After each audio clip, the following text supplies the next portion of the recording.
മാമോദീസയിൽ സ്വീകരിച്ച പരിശുദ്ധാത്മാവിന്റെ അഭിഷേകം കൊണ്ടോ, ഏതെങ്കിലും ഒരു ധ്യാനത്തിൽ സ്വീകരിച്ച പരിശുദ്ധാത്മാവിന്റെ അഭിഷേകം കൊണ്ടോ ജീവിതാവസാനം വരെ ജീവിച്ച് തീർക്കാമെന്ന് കരുതരുത്.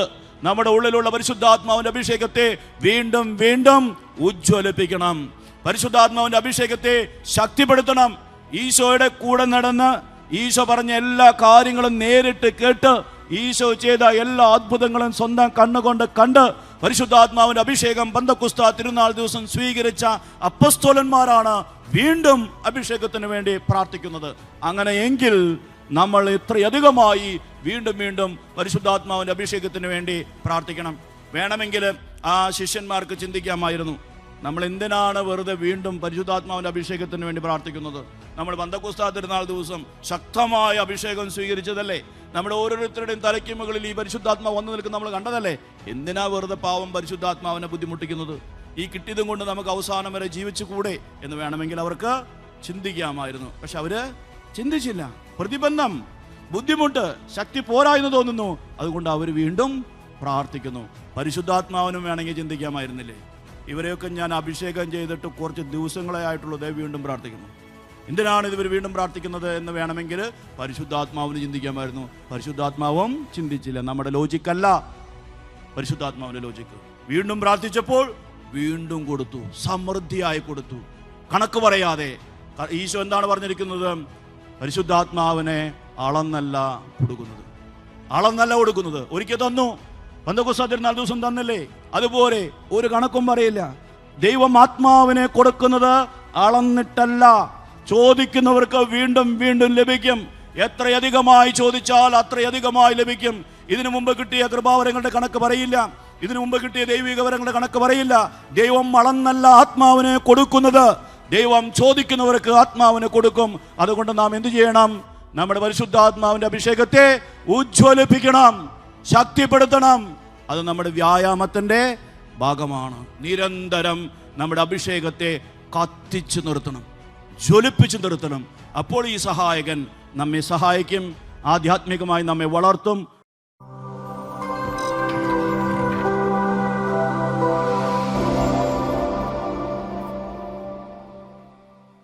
ഈ പരിശുദ്ധാത്മാവ് ഇപ്പോൾ നമ്മുടെ എല്ലാവരുടെയും ഉള്ളിലുണ്ട്, ഇല്ലേ? നമ്മുടെ എല്ലാവരുടെയും ഉള്ളിൽ ഈ പരിശുദ്ധാത്മാവ് ഉണ്ട്. എപ്പോൾ മുതലാണ് ഈ പരിശുദ്ധാത്മാവ് ഉള്ളത്? മാമോദിസ മുതൽ. അപ്പോൾ നമ്മൾ ചിന്തിക്കുകയാണെന്ന് വിചാരിക്കുക, പരിശുദ്ധാത്മാവ് എൻ്റെ ഉള്ളിലുണ്ട്, ഞാൻ പ്രത്യേകിച്ചൊന്നും ചെയ്യാനൊന്നുമില്ല, പരിശുദ്ധാത്മാവ് ഇരുന്നോളും, പരിശുദ്ധാത്മാവ് എന്നെ സഹായിച്ചോളും, പരിശുദ്ധാത്മാവിൻ്റെ കൃപ എനിക്ക് കിട്ടിക്കോളും എന്ന് വിചാരിച്ച് അശ്രദ്ധമായി മുന്നോട്ട് പോയാൽ ശരിയാകോ? നമ്മൾ എന്ത് ചെയ്യണം? ഈ പരിശുദ്ധാത്മാവിൻ്റെ അഭിഷേകത്തെ ഉജ്ജ്വലിപ്പിക്കണം, സമയാസമയങ്ങളിൽ ഉജ്ജ്വലിപ്പിക്കണം. അല്ലെങ്കിൽ എന്ത് സംഭവിക്കും? ശക്തി കുറഞ്ഞു പോകും. പൂർണ്ണമായും പരിശുദ്ധാത്മാവ് നമ്മെ ഉപേക്ഷിച്ച് പോയില്ല. കാരണം ഈശോ നമുക്ക് നൽകിയിരിക്കുന്നത് എന്നേക്കും നമ്മുടെ കൂടെ ആയിരിക്കാനാണ്. പക്ഷെ പരിശുദ്ധാത്മാവ് നമ്മിൽ പ്രവർത്തിക്കുന്നതിൻ്റെ ശക്തി കുറയും.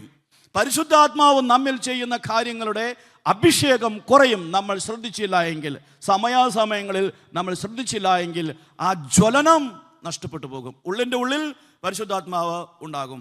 അതുകൊണ്ട് എന്നിൽ പരിശുദ്ധാത്മാവ് ഉണ്ട്, അത് മതി, ഞാൻ എന്ത് ചെയ്താലും ചെയ്തില്ലെങ്കിലും പരിശുദ്ധാത്മാവ് അവിടെ ഉണ്ടായിക്കോളും, പരിശുദ്ധാത്മാവ് എന്നെ സഹായിച്ചോളും എന്ന് കരുതാൻ നമുക്ക് പറ്റുമോ? സാധിക്കില്ല. പരിശുദ്ധാത്മാവിനെ നമ്മൾ സമയാസമയങ്ങളിൽ ഉജ്ജ്വലിപ്പിക്കണം. ഇത് ഞാൻ പറയുന്നതല്ല, പൗലോസ്ലീഹ പറയുന്നതാണ്. വിശുദ്ധ പൗലോസ്ലീഹ തിമോത്തിയോസിന് എഴുതിയ 2-ാം ലേഖനം 1-ാം അധ്യായം 6-ാമത്തെ വചനം. വിശുദ്ധ പൗലോസ്ലീഹ തിമോത്തിയോസിന് എഴുതിയ 2-ാം ലേഖനം 1-ാം അധ്യായം 6-ാമത്തെ വചനം. വിശുദ്ധ പൗലോസ്ലീഹ തിമോത്തിയോസിന് എഴുതിയ 2-ാം ലേഖനം 1-ാം അധ്യായം 6-ാമത്തെ വചനം. കിട്ടിയോ? നമുക്ക് വായിക്കാം.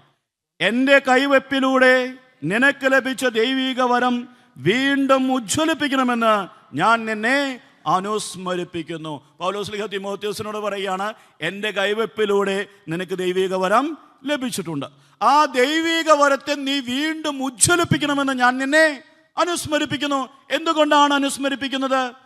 അങ്ങനെ ഉജ്ജ്വലിപ്പിച്ചില്ലെങ്കിൽ കുറവ് പറ്റാൻ സാധ്യതയുള്ളത് കൊണ്ടല്ലേ?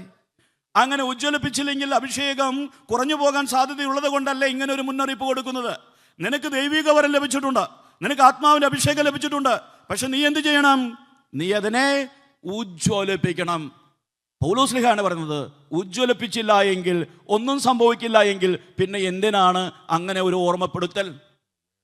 ഉജ്ജ്വലിപ്പിച്ചില്ല എങ്കിൽ ഒരു നഷ്ടവും സംഭവിക്കില്ല എന്ന് വന്നാൽ അങ്ങനെ ഒരു ഓർമ്മപ്പെടുത്തൽ ആവശ്യമില്ല. ഇവിടെ ഓർമ്മപ്പെടുത്തുന്നത് എന്തുകൊണ്ടാണ്? ഉജ്ജ്വലിപ്പിച്ചില്ല എങ്കിൽ ആ ശക്തി കുറഞ്ഞു പോകും, ആ അഭിഷേകം കുറഞ്ഞു പോകും. അതുകൊണ്ട് തിമോത്തിയോസിനോട് പറയുകയാണ്, തിമോത്തിയോസെ, എൻ്റെ കൈവെപ്പ് വഴി നിനക്ക് ലഭിച്ച ദൈവിക വരത്തെ നീ വീണ്ടും ഉജ്ജ്വലിപ്പിക്കണം. വിശുദ്ധ പൗലോസ്ലീഹ തിമോത്തിയോസിന് എഴുതിയ 1-ാം ലേഖനം 4-ാം അധ്യായം 14-15 വചനങ്ങൾ നമുക്ക് വായിക്കാം. വിശുദ്ധ പൗലോസ്ലീഹ തിമോത്തിയോസിന് എഴുതിയ 1-ാം ലേഖനം 4-ാം അധ്യായം 14-15 വചനങ്ങൾ. വിശുദ്ധ പൗലോസ്ലീഹ തിമോത്തിയോസിന് എഴുതിയ 1-ാം ലേഖനം 4-ാം അധ്യായം 14-15 വചനങ്ങൾ നമുക്ക് വായിക്കാം. പ്രവചനപ്രകാരവും സഭാശ്രേഷ്ഠന്മാരുടെ കൈവെപ്പ് വഴിയും നിനക്ക് നൽകപ്പെട്ട കൃപാവരം അവഗണിക്കരുത്. ഈ കർത്തവ്യങ്ങളെല്ലാം നീ അനുഷ്ഠിക്കുക, അവയ്ക്ക് വേണ്ടി ആത്മാർപ്പണം ചെയ്യുക. അങ്ങനെ എല്ലാവരും നിന്റെ പുരോഗതി കാണാൻ ഇടവരട്ടെ. തിമോത്തിയോസിനോട് പൗലോസ്ലീഹ പറയുകയാണ്, സഭാശ്രേഷ്ഠന്മാരുടെ കൈവെപ്പ് വഴി നിനക്ക് നൽകപ്പെട്ട കൃപാവരം അവഗണിക്കരുത്. കൃപാവരത്തെ അവഗണിക്കരുത്. അവഗണിച്ചാൽ എന്ത് സംഭവിക്കും? കുറഞ്ഞു പോകും, നഷ്ടപ്പെട്ടു പോകും. അങ്ങനെ ഒരു സാധ്യത ഉള്ളത് കൊണ്ടല്ലേ മുന്നറിയിപ്പ് നൽകുന്നത്. ഈ കൃപാവരത്തെ അവഗണിക്കരുത്, മറിച്ച് എന്ത് ചെയ്യണം? ഈ കൃപാവരങ്ങൾക്ക് വേണ്ടി നീ ആത്മാർപ്പണം ചെയ്യുക. അങ്ങനെ എല്ലാവരും നിന്റെ പുരോഗതി കാണാൻ ഇടവരട്ടെ. എന്ത് പുരോഗതി? കൃപാവരങ്ങളിലുള്ള പുരോഗതി. ഇവിടെ ഇരിക്കുന്ന മാമോദീസ സ്വീകരിച്ച എല്ലാവർക്കും കൃപാവരം ലഭിച്ചിട്ടുണ്ട്. ഏതോ ഒരു തരത്തിലുള്ള അഭിഷേകം ഇവിടെ ഇരിക്കുന്ന എല്ലാവർക്കും ലഭിച്ചിട്ടുണ്ട്. അത് തിരിച്ചറിയേണ്ടതും അത് വർദ്ധിപ്പിക്കേണ്ടതും അതിൽ പുരോഗതി വരുത്തേണ്ടതും സമയാസമയങ്ങളിൽ ഉപയോഗിക്കേണ്ടതും നമ്മുടെ കടമയാണ്. ഇതിനുവേണ്ടി നമ്മൾ ആത്മാർപ്പണം ചെയ്യണം, അത് അവഗണിക്കരുത്. ഇത് നമ്മുടെ ആധ്യാത്മിക കടമയാണ്, ആധ്യാത്മിക വ്യായാമത്തിൻ്റെ ഭാഗമാണ് നമ്മിലുള്ള ഈ അഭിഷേകത്തെ സമയാസമയങ്ങളിൽ ഉജ്ജ്വലിപ്പിക്കുക എന്നത്. സമയാസമയങ്ങളിൽ ഈ അഭിഷേകത്തെ നമ്മൾ ഉജ്ജ്വലിപ്പിക്കണം, കൃപാവരങ്ങളെ വർദ്ധിപ്പിക്കണം, ഒരിക്കലും അശ്രദ്ധ കാണിക്കരുത്. ഇപ്പോൾ പൗലോസ്ലീഹ തിമോത്തിയോസിനെ വിളിച്ച് ഉപദേശിച്ച 3 സന്ദർഭങ്ങൾ നമ്മൾ ഇതിനകം കണ്ടു കഴിഞ്ഞു. 1-ാമത്തെ ലേഖനം 4-ാം അധ്യായം 8-ാമത്തെ വചനത്തിൽ പൗലോസ്ലീഹ തിമോത്തിയോസിനോട് എന്താണ് പറഞ്ഞത്? തിമോത്തിയോസെ, ശാരീരികമായ പരിശീലനം മാത്രം പോരാ, ആധ്യാത്മികമായ വ്യായാമം ചെയ്യണം. 2-ാമത്തെ ലേഖനം 1-ാം അധ്യായം 6-ാമത്തെ വചനത്തിൽ എന്താണ് പറഞ്ഞത്? എൻ്റെ കൈവെപ്പ് വഴി നിനക്ക് ലഭിച്ചിരിക്കുന്ന ദൈവിക വരത്തെ നീ ഉജ്ജ്വലിപ്പിക്കണം. 1-ാമത്തെ ലേഖനം 4-ാം അധ്യായം 14-15 വചനങ്ങളിൽ പൗലോസ്ലീഹ എന്താണ് പറഞ്ഞത്? കൃപാവരത്തെ അവഗണിക്കരുത്. ഇങ്ങനെ പൗലോസ്ലീഹ തിമോത്തിയോസിനെ ഇടയ്ക്കിടെ വിളിച്ച് ഉപദേശിക്കുന്നത് കാണുമ്പോൾ ഈ ലേഖനങ്ങൾ വായിക്കുന്ന ആൾക്ക് തോന്നാൻ സാധ്യതയുണ്ട്, ഈ തിമോത്തിയോസ് ഒരു മഹാ ഉഴപ്പനായിരുന്നു. അതുകൊണ്ടാണ് പൗലോസ്ലീഹ ഇടയ്ക്കിടെ വിളിച്ച് പറയുന്നത്, എൻ്റെ പൊന്നു തിമോത്തിയോസെ, കൃപാവരം കളഞ്ഞു വിളിക്കരുത്. എൻ്റെ പൊന്നു തിമോത്തിയോസെ, അഭിഷേകത്തെ നീ ഉജ്ജ്വലിപ്പിക്കണം. സാധാരണ ആരെയാണ് ഉപദേശിക്കുക? ടീച്ചർമാർ ആരെയാണ് ഉപദേശിക്കുക? നന്നായി നല്ല അച്ചടക്കത്തിൽ പോകുന്നവരെയാണ് വിളിച്ച് ഉപദേശിക്കുന്നത്? അല്ല, ഉഴപ്പന്മാരെയാണ് ഉപദേശിക്കുന്നത്. വീട്ടിൽ കാരണന്മാർ ആരാണ് ഉപദേശിക്കുന്നത്? അച്ചടക്കമില്ലാത്തവരാണ് ഉപദേശിക്കുക. അപ്പോൾ പൗലോസ്ലീഹ തിമോത്തിയോസിനെ ഉപദേശിക്കുന്നത് കാണുമ്പോൾ ഇടയ്ക്കിടെ വിളിച്ച് ഉപദേശിക്കുകയാണ്. അപ്പോൾ നമുക്ക് എന്തു തോന്നാൻ സാധ്യതയുണ്ട്? ഈ തിമോത്തിയോസ് വളരെ വലിയൊരു ഉഴപ്പനായിരുന്നു, അശ്രദ്ധ അനാസ്ഥയൊക്കെ തിമോത്തിയോസിന് ഉണ്ടായിരുന്നു എന്ന് നമുക്ക് തോന്നാൻ സാധ്യതയുണ്ട്. പക്ഷെ വാസ്തവത്തിൽ തിമോത്തിയോസ് ആരായിരുന്നു? പൗലോസിൻ്റെ ശിഷ്യന്മാരിൽ ഏറ്റവും ശ്രേഷ്ഠൻ. നമ്മുടെ തത്വം എന്താണ്? വചനത്തെ വ്യാഖ്യാനിക്കുന്നു. അപ്പോൾ പൗലോസ്ലീഹയ്ക്ക് ഈ തിമോത്തിയോസിനെ കുറിച്ചുള്ള അഭിപ്രായം എന്തായിരുന്നു എന്ന് നമുക്ക് നോക്കാം. പൗലോസ്ലീഹ തന്നെ നേരിട്ട് പറയുന്നുണ്ട് തിമോത്തിയോസിനെ കുറിച്ച്. ആ അഭിപ്രായം എന്താണെന്ന് നമുക്ക് നോക്കാം. ഫിലിപ്പിയർക്ക് എഴുതിയ ലേഖനം 2-ാം അധ്യായം 19 മുതൽ 24 വരെയുള്ള വചനങ്ങൾ. വിശുദ്ധ പൗലോസ്ലീഹ ഫിലിപ്പിയർക്ക് എഴുതിയ ലേഖനം 2-ാം അധ്യായം 19 മുതൽ 24 വരെയുള്ള വചനങ്ങൾ. ഫിലിപ്പിയർക്ക് എഴുതിയ ലേഖനം 2-ാം അധ്യായം 19 മുതൽ 24 വരെയുള്ള വചനങ്ങൾ. അതൊരു ചെറിയ പാരഗ്രാഫാണ്. ആ പാരഗ്രാഫിൻ്റെ ഹെഡിങ് എന്താണ്? തിമോത്തിയോസ്. ആ പാരഗ്രാഫ് മുഴുവൻ പൗലോസ്ലീഹ സംസാരിക്കുന്ന തിമോത്തിയോസിനെ കുറിച്ചാണ്. ഇനി നമുക്ക് നോക്കാം പൗലോസിന് തിമോത്തിയോസിനെ കുറിച്ചുണ്ടായിരുന്ന അഭിപ്രായം എന്താണ്. നമുക്ക് വായിക്കാം. നിങ്ങളുടെ വിവരങ്ങൾ അറിഞ്ഞ് എനിക്ക് സന്തോഷിക്കാൻ വേണ്ടി തിമോത്തിയോസിനെ ഉടനെ നിങ്ങളുടെ അടുത്തേക്ക് അയക്കാമെന്ന് കർത്താവായ യേശുവിൽ ഞാൻ പ്രത്യാശിക്കുന്നു. അവനെ പോലെ നിങ്ങളുടെ കാര്യത്തിൽ ആത്മാർത്ഥമായി താല്പര്യമുള്ള വേറൊരാൾ എനിക്കില്ല. എല്ലാവരും അന്വേഷിക്കുന്നത് സ്വന്തം കാര്യമാണ്, യേശുക്രിസ്തുവിൻ്റെ കാര്യമല്ല. എന്നാൽ തിമോത്തിയോസിൻ്റെ സ്വഭാവ ഗുണം നിങ്ങൾക്കറിയാമല്ലോ. പുത്രൻ പിതാവിനോടൊത്ത് എന്നതുപോലെ അവൻ എന്നോടൊത്ത് സുശേഷത്തിന് ശുശ്രൂഷ ചെയ്തു. എൻ്റെ കാര്യം എങ്ങനെയാകുമെന്ന് അറിഞ്ഞാലുടനെ അവനെ അയക്കാമെന്ന് പ്രതീക്ഷിക്കുന്നു. എനിക്ക് വേഗം വരാൻ സാധിക്കുമെന്ന് കർത്താവിൽ ഞാൻ പ്രത്യാശിക്കുന്നു. ഇതാണ് പൗലോസ്ലീഹയ്ക്ക് തിമോത്തിയോസിനെ കുറിച്ചുള്ള അഭിപ്രായം. പൗലോസ്ലീഹ എന്താണ് പറയുന്നത്? നിങ്ങളുടെ അടുത്തേക്ക് അയക്കാൻ തിമോത്തിയോസിനെ പോലെ വേറൊരാൾ എനിക്കില്ല. എല്ലാവരും അന്വേഷിക്കുന്നത് സ്വന്തം കാര്യമാണ്, ക്രിസ്തുവിൻ്റെ കാര്യമല്ല. പക്ഷെ തിമോത്തിയോസ് ക്രിസ്തുവിൻ്റെ കാര്യം അന്വേഷിക്കുന്നവനാണ്. അവൻ്റെ സ്വഭാവ ഗുണം നിങ്ങൾക്കറിയാം. പുത്രൻ പിതാവിനോട് ചേർന്ന് എന്ന പോലെ അവൻ എന്നോട് ചേർന്ന് സുവിശേഷത്തിന് വേണ്ടി അധ്വാനിച്ചു. ഈ തിമോത്തിയോസിനോടാണ് പൗലോസ്ലീഹ പറയുന്നത്, നിന്റെ കൃപാവരം അവഗണിക്കരുത്, നീ നിന്റെ ദൈവിക വരത്തെ ഉജ്ജ്വലിപ്പിക്കണമെന്ന്. എന്ന് പറഞ്ഞാൽ തീഷ്ണതയിൽ ജ്വലിച്ചു നിന്നിരുന്നൊരു മനുഷ്യനോട്, ഇപ്പോൾ തന്നെ കൃത്യമായി കർത്താവിന് വേണ്ടി ജീവിച്ചിരുന്നൊരു മനുഷ്യനോട്, സുവിശേഷത്തിന് വേണ്ടി അധ്വാനിച്ചിരുന്നൊരു മനുഷ്യനോട്, അഭിഷേകത്തിൽ കത്തിച്ചൊലിച്ചു നിന്നിരുന്നൊരു മനുഷ്യനോടാണ് ഈ പറയുന്നത്, നിന്റെ കൃപാവരത്തെ അവഗണിക്കരുത്, നിന്റെ ദൈവിക വരത്തെ നീ ഉജ്ജ്വലിപ്പിക്കണമെന്ന്. തിമോത്തിയോസിനോട് പൗലോസ്ലീഹ എത്രയും പറഞ്ഞുവെങ്കിൽ, നമ്മളെങ്ങാനും പൗലോസിൻ്റെ ദൃഷ്ടിയിൽ പെട്ടായിരുന്നുവെങ്കിൽ പൗലോസ്ലീഹ നമ്മളോട് എന്തൊക്കെ പറയുമായിരുന്നു. ധ്യാനം കഴിഞ്ഞ് പൗലോസ്ലീഹ കാണാതെ പെട്ടെന്ന് കാറും എടുത്ത് പൊക്കോ. പൗലോസ്ലീഹയുടെ കണ്ണിൽ അങ്ങനെ പെട്ടുകഴിഞ്ഞാൽ പൗലോസ്ലീഹ നമ്മളെയൊക്കെ ഉപദേശിച്ച് ശരിയാക്കും. അപ്പോൾ പെട്ടെന്ന് വണ്ടി എടുത്ത് വിട്ടുകൊള്ളുക, പൗലോസ്ലീഹയുടെ കൺമുമ്പിലൊന്നും പെട്ടുപോകരുത്. ഇത്രയും തീഷ്ണതയുണ്ടായിരുന്നൊരു മനുഷ്യനോടാണ് ഇത്രയും പറയുന്നത്. അപ്പോൾ ഇതിൽ നിന്ന് നമ്മൾ എന്താണ് മനസ്സിലാക്കേണ്ടത്?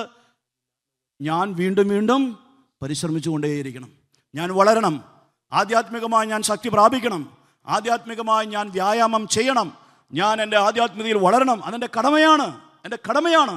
നീ നിൻ്റെ ദൈവിക വരങ്ങൾക്ക് വേണ്ടി അത്യധ്വാനം ചെയ്യണം, നീ നിൻ്റെ കൃപാവരങ്ങൾക്ക് വേണ്ടി ആത്മാർപ്പണം ചെയ്യണം. കർത്താവ് തന്ന താലന്തുകൾ വർദ്ധിപ്പിക്കണം, കർത്താവ് തന്ന കൃപാവരങ്ങൾ കർത്താവിന് വേണ്ടി ഉപയോഗിക്കണം. കർത്താവ് തന്ന കൃപാവരങ്ങൾ ഉപയോഗിച്ച് ഈ ജീവിതത്തിൽ കർത്താവിനെ നമ്മൾ മഹത്വപ്പെടുത്തണം. അത് നമ്മൾ അവഗണിക്കരുത്, അനാസ്ഥ കാണിക്കരുത്. ഇത് നമ്മുടെ ഉത്തരവാദിത്തമാണ്. അതുകൊണ്ട് പരിശുദ്ധാത്മാവിൻ്റെ അഭിഷേകത്തെ നമ്മൾ ഉജ്ജ്വലിപ്പിക്കണം.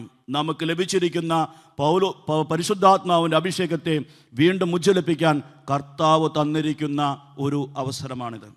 അതിനാൽ പരിശുദ്ധാത്മാവിൻ്റെ അഭിഷേകത്തെ നമ്മൾ ഉജ്ജ്വലിപ്പിക്കണം, ശക്തിപ്പെടുത്തണം. കഴിഞ്ഞ നാളുകളിൽ എന്തെങ്കിലും കുറവ് സംഭവിച്ചിട്ടുണ്ടെങ്കിൽ ഇന്ന് നമ്മൾ ശക്തി പ്രാപിക്കണം. കഴിഞ്ഞ നാളുകളിൽ എന്തെങ്കിലും അപാകതകൾ സംഭവിച്ചിട്ടുണ്ടെങ്കിൽ ഇന്ന് നമ്മൾ ശക്തി പ്രാപിക്കണം. ഇനി നമുക്ക് ശിഷ്യന്മാരുടെ ജീവിതം ഒന്ന് പരിശോധിക്കാം. ഈ 12 അപ്പസ്തോലന്മാർ പന്തക്കുസ്താ തിരുനാൾ ദിവസം ശക്തമായ രീതിയിൽ അഭിഷേകം സ്വീകരിച്ചില്ലേ? ശക്തമായ രീതിയിൽ അവർ അഭിഷേകം സ്വീകരിച്ചു. അതിനുശേഷം പിന്നീട് എപ്പോഴെങ്കിലും ഇവർ പരിശുദ്ധാത്മാവിന് വേണ്ടി പ്രാർത്ഥിച്ചോ? അതോ പന്തക്കുസ്താ തിരുനാൾ ദിവസം കിട്ടിയ അഭിഷേകം കൊണ്ട് ജീവിത അവസാനം വരെ അവർ ജീവിച്ചു തീർത്തോ?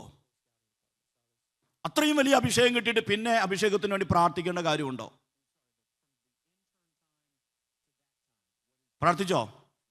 പ്രാർത്ഥിച്ചു. പിന്നെയും അഭിഷേകം കിട്ടിയോ? കിട്ടി.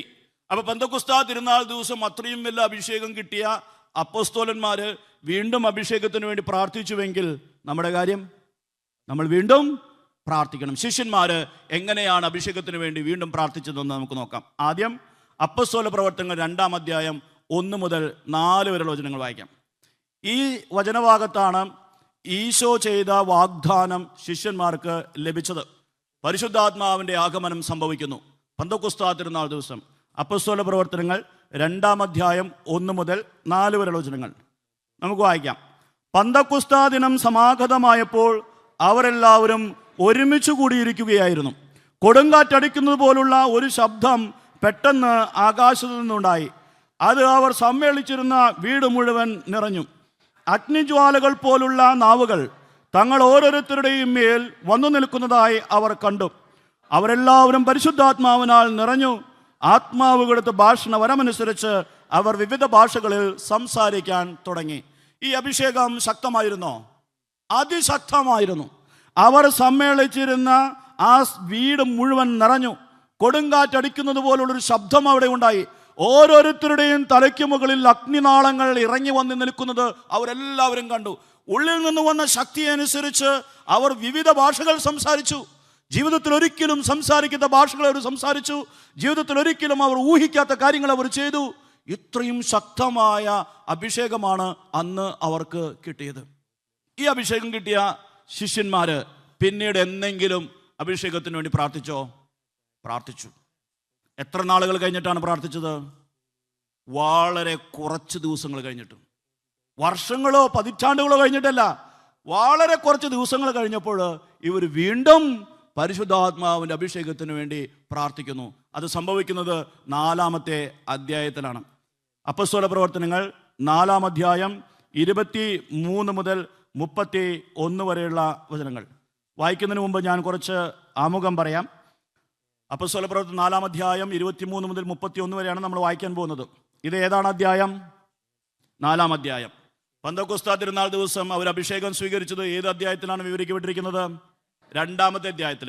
അപ്പോൾ 2-ാമത്തെ അധ്യായത്തിൽ നിന്ന് 4-ാമത്തെ അധ്യായത്തിലേക്ക് എത്തുമ്പോഴും എത്ര അധ്യായങ്ങളുടെ വ്യത്യാസമുണ്ട്? 2 അധ്യായങ്ങളുടെ വ്യത്യാസം. അപ്പോസ്തല പ്രവർത്തനങ്ങളുടെ ആദ്യ ഭാഗം മുഴുവൻ അന്ന് നടന്ന സംഭവങ്ങളുടെ തുടർച്ചയായ വിവരണമാണ്. തുടർച്ചയായ വിവരണം ആദ്യത്തെ കുറച്ച് അധ്യായങ്ങൾ എന്ന് പറഞ്ഞാൽ 2-ാമത്തെ അധ്യായത്തിൽ നിന്ന് 4-ാമത്തെ അധ്യായത്തിലേക്ക് എത്തുമ്പോഴേക്കും കുറച്ച് ദിവസങ്ങളേ ആയിട്ടുള്ളൂ. പിന്നീട് അങ്ങോട്ട് പോകുമ്പോൾ സംഭവങ്ങൾ തമ്മിലുള്ള അകലം മാസങ്ങളും വർഷങ്ങളും ഒക്കെയാണ്. പക്ഷെ തുടക്കത്തിൽ അന്ന് നടന്ന സംഭവങ്ങളുടെ തുടർച്ചയായ വിവരണമാണ് നമുക്ക് കാണാൻ സാധിക്കുന്നത്. അവിടെ 2-ാമത്തെ അധ്യായത്തിൽ നിന്ന് 4-ാമത്തെ അധ്യായത്തിലേക്ക് എത്തുമ്പോഴേക്കും ഒരുപാട് നാളുകൾ കഴിഞ്ഞിട്ടുണ്ടോ? ഇല്ല. പെന്തക്കോസ്താ തിരുനാൾ ദിവസം പരിശുദ്ധാത്മാവിനെ കിട്ടി. ഇവരെല്ലാവരും പോയി പ്രസംഗിക്കാൻ തുടങ്ങി, അത്ഭുതങ്ങൾ ചെയ്യാൻ തുടങ്ങി. 2-ാമത്തെ അധ്യായത്തിൽ.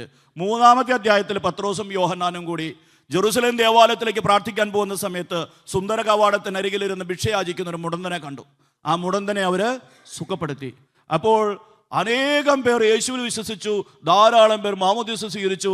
അവർ പത്രോസിനെയും യോഹന്നാനെയും അനുഗമിക്കാൻ തുടങ്ങി. ഇത് കണ്ടിട്ട് പത്രോസിനെയും യോഹന്നാനെയും വിളിച്ച് അധികാരികൾ ഭയപ്പെടുത്തി, ഭീഷണിപ്പെടുത്തി. ഇനി യേശുവിൻ്റെ നാമത്തിൽ യാതൊന്നും സംസാരിക്കുകയോ പഠിപ്പിക്കുകയോ അരുതെന്ന് പറഞ്ഞു. ഇത്രയേ സംഭവിച്ചിട്ടുള്ളൂ. പെന്തക്കോസ്താ തിരുനാളിന് ശേഷം ഇത്രയേ സംഭവിച്ചിട്ടുള്ളൂ. അങ്ങനെ ഈ ഒരു ഭീഷണിപ്പെടുത്തി തിരിച്ചുവിട്ടപ്പോൾ പത്രോസും യോഹന്നാനും പോയി തിരിച്ചു ചെന്നിട്ട് എന്താണ് ചെയ്തത്? അതാണ് നമ്മൾ വായിക്കാൻ പോകുന്നത്. ഇവർ അധികാരികളെ പേടിപ്പിച്ചപ്പോൾ ഇവർ പേടിച്ചിരിക്കുകയാണോ ചെയ്തത്?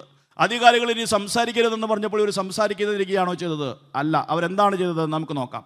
അപ്പോസ്തല പ്രവർത്തനങ്ങൾ 4-ാം അധ്യായം 23 മുതൽ 31 വരെയുള്ള വചനങ്ങൾ. ആദ്യം 23-ാമത്തെ വചനം നമുക്ക് വായിക്കാം. മോചിതരായ അവർ സ്വസമൂഹത്തിലെത്തി പുരോഹിത പ്രമുഖന്മാരും ജനപ്രമാണികളും പറഞ്ഞ കാര്യങ്ങൾ അവരെ അറിയിച്ചു. മോചിതരായ അവർ എന്ന് പറഞ്ഞാൽ ആരൊക്കെയാണ്? പത്രോസും യോഹന്നാനും. യേശുവിൻ്റെ 12 ശിഷ്യന്മാരിൽപ്പെട്ട 2 പേർ, അപ്പസ്തോലന്മാരിൽ 2 പേർ, പെന്തക്കോസ്താ തിരുനാൾ ദിവസം പരിശുദ്ധാത്മാവിൻ്റെ അഭിഷേകം സ്വീകരിച്ച 2 പേർ. ഇവരോടാണ് അധികാരികൾ പറഞ്ഞത് ഇനി സംസാരിക്കരുത്, പഠിപ്പിക്കരുതെന്ന്. അവർ തിരിച്ചുപോയി എന്ത് ചെയ്തു? സ്വസമൂഹത്തിലെ മറ്റു സഹോദരങ്ങളോട് ഈ കാര്യം മുഴുവൻ പറഞ്ഞു. അപ്പോൾ അവരെന്താണ് ചെയ്തത്? എന്നാൽ അവർക്ക് ഇഷ്ടമല്ലെങ്കിൽ നമുക്ക് ഈ പണി നിർത്തിയേക്കാമെന്നാണ് അവർ തീരുമാനിച്ചത്. അല്ല, നമ്മുടെ ശക്തി പോരാ, നമുക്ക് പ്രതിബന്ധങ്ങൾ ഉണ്ടായിരിക്കുന്നു, നമുക്ക് തടസ്സങ്ങൾ ഉണ്ടായിരിക്കുന്നു. അതുകൊണ്ട് നാം എന്ത് ചെയ്യണം? നമ്മൾ പ്രാർത്ഥിക്കണം. അങ്ങനെ വളരെ വികാരഭരിതമായ വേദനാജനകമായ ഒരു പ്രാർത്ഥനയാണ് ആ സഹോദരങ്ങൾ എല്ലാവരും കൂടി തുടർന്ന് നടത്തുന്നത്. നമുക്ക് വായിക്കാം. അത് കേട്ടപ്പോൾ അവർ ഏക മനസ്സോടെ ഉച്ചത്തിൽ ദൈവത്തോട് അപേക്ഷിച്ചു. നാഥ, ആകാശത്തിൻ്റെയും ഭൂമിയുടെയും സമുദ്രത്തിൻ്റെയും അവയിലുള്ള സകലത്തിൻ്റെയും സൃഷ്ടാവേ, ഞങ്ങളുടെ പിതാവും അവിടുത്തെ ദാസനുമായ ദാവീദിൻ്റെ അധരത്തിലൂടെ പരിശുദ്ധാത്മാവ് മുഖേന അവിടുന്ന് ഇപ്രകാരം അരുളി ചെയ്തിട്ടുണ്ടല്ലോ, വിജാതീയർ രോഷാകുലരായത് എന്തിന്? ജനങ്ങൾ വ്യർത്ഥമായ കാര്യങ്ങൾ വിഭാവനം ചെയ്തതും എന്തിന്? കർത്താവിനും അവിടുത്തെ അഭിഷിക്തനുമെതിരായി ഭൂമിയിലെ രാജാക്കന്മാർ അണിനിരക്കുകയും അധികാരികൾ ഒരുമിച്ച് കൂടുകയും ചെയ്തു. അവിടുന്ന് അഭിഷേകം ചെയ്ത അവിടുത്തെ പരിശുദ്ധദാസനായ യേശുവിനെതിരെ ഹെരോദേസും പന്തിയോസ് പിലാത്തോസും വിജാതിയരോടും ഇസ്രായേൽ ജനങ്ങളോടുമൊപ്പം സത്യമായും ഈ നഗരത്തിൽ ഒരുമിച്ച് കൂടി അവിടുത്തെ ശക്തിയും ഹിതവും അനുസരിച്ച് നിശ്ചയിച്ചിരുന്ന കാര്യങ്ങൾ നിറവേറുന്നതിന് വേണ്ടിയാണ് അവർ ഇപ്രകാരം ചെയ്തത്. അതിനാൽ കർത്താവേ, അവരുടെ ഭീഷണികളെ അവിടുന്ന് ശ്രദ്ധിക്കണമേ. അവിടുത്തെ പരിശുദ്ധദാസനായ യേശുവിൻ്റെ നാമത്തിൽ അത്ഭുതങ്ങളും അടയാളങ്ങളും സംഭവിക്കുന്നതിനായി അവിടുത്തെ കൈകൾ നീട്ടണമേ. അവിടുത്തെ വചനം പൂർണ്ണ ധൈര്യത്തോടെ പ്രസംഗിക്കാൻ ഈ ദാസരെ അനുഗ്രഹിക്കണമേ. ഇവിടം വരെയാണ് അവരുടെ പ്രാർത്ഥന. വളരെ തീക്ഷ്ണമായ പ്രാർത്ഥനയാണ്. കർത്താവേ, അവർ ഞങ്ങളെ ഭീഷണിപ്പെടുത്തുന്നു. കർത്താവ്, അവരുടെ ഭീഷണി അങ്ങ് കാണണമേ. കർത്താവെ, അങ്ങയുടെ പരിശുദ്ധ നാമത്തിൽ അത്ഭുതങ്ങൾ നടക്കാൻ വേണ്ടി അങ്ങയുടെ കരം നീട്ടണമേ എന്നൊക്കെ പ്രാർത്ഥിച്ച് ഇവർ പ്രാർത്ഥന അവസാനിപ്പിച്ചു. എന്താണ് സംഭവിക്കുന്നത്? അടുത്ത വചനത്തിൽ 31-ാമത്തെ വചനം നമുക്ക് വായിക്കാം. അപ്പോസ്തല പ്രവർത്തനങ്ങൾ 4-ാം 31-ാമത്തെ വചനം. പ്രാർത്ഥന കഴിഞ്ഞപ്പോൾ അവർ സമ്മേളിച്ചിരുന്ന സ്ഥലം കുലുങ്ങി. അവരെല്ലാവരും പരിശുദ്ധാത്മാവിനാൽ പൂരിതരായി ദൈവവചനം ധൈര്യപൂർവം പ്രസംഗിച്ചു. ആരാണ് ഇവിടെ പ്രാർത്ഥിക്കുന്നത്? കുറച്ച് ദിവസങ്ങൾക്ക് മുമ്പ് പെന്തക്കോസ്താ തിരുനാൾ ദിവസം പരിശുദ്ധാത്മാവിന്റെ ശക്തമായ അഭിഷേകം സ്വീകരിച്ച അപ്പോസ്തലന്മാരാണ് വീണ്ടും പ്രാർത്ഥിക്കുന്നത്. അവർ വീണ്ടും പ്രാർത്ഥിക്കുന്നു, പരിശുദ്ധാത്മാവ് അവർ വീണ്ടും അഭിഷേകം ചെയ്യുന്നു. ഇതിൽ നിന്ന് നാം എന്ത് മനസ്സിലാക്കണം? മാമോദീസയിൽ സ്വീകരിച്ച പരിശുദ്ധാത്മാവിന്റെ അഭിഷേകം കൊണ്ടോ, ഏതെങ്കിലും ഒരു ധ്യാനത്തിൽ സ്വീകരിച്ച പരിശുദ്ധാത്മാവിന്റെ അഭിഷേകം കൊണ്ടോ ജീവിതാവസാനം വരെ ജീവിച്ച് തീർക്കാമെന്ന് കരുതരുത്.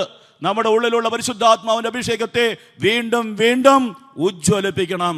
പരിശുദ്ധാത്മാവിന്റെ അഭിഷേകത്തെ ശക്തിപ്പെടുത്തണം. ഈശോയുടെ കൂടെ നടന്ന് ഈശോ പറഞ്ഞ എല്ലാ കാര്യങ്ങളും നേരിട്ട് കേട്ട് ഈശോ ചെയ്ത എല്ലാ അത്ഭുതങ്ങളും സ്വന്തം കണ്ണുകൊണ്ട് കണ്ട് പരിശുദ്ധാത്മാവിന്റെ അഭിഷേകം പെന്തക്കോസ്താ തിരുനാൾ ദിവസം സ്വീകരിച്ച അപ്പോസ്തലന്മാരാണ് വീണ്ടും അഭിഷേകത്തിന് വേണ്ടി പ്രാർത്ഥിക്കുന്നത്. അങ്ങനെയെങ്കിൽ നമ്മൾ ഇത്രയധികമായി വീണ്ടും വീണ്ടും പരിശുദ്ധാത്മാവിന്റെ അഭിഷേകത്തിന് വേണ്ടി പ്രാർത്ഥിക്കണം. വേണമെങ്കിൽ ആ ശിഷ്യന്മാർക്ക് ചിന്തിക്കാമായിരുന്നു, നമ്മൾ എന്തിനാണ് വെറുതെ വീണ്ടും പരിശുദ്ധാത്മാവിന്റെ അഭിഷേകത്തിന് വേണ്ടി പ്രാർത്ഥിക്കുന്നത്? നമ്മൾ പെന്തക്കോസ്താ തിരുനാൾ ദിവസം ശക്തമായ അഭിഷേകം സ്വീകരിച്ചതല്ലേ?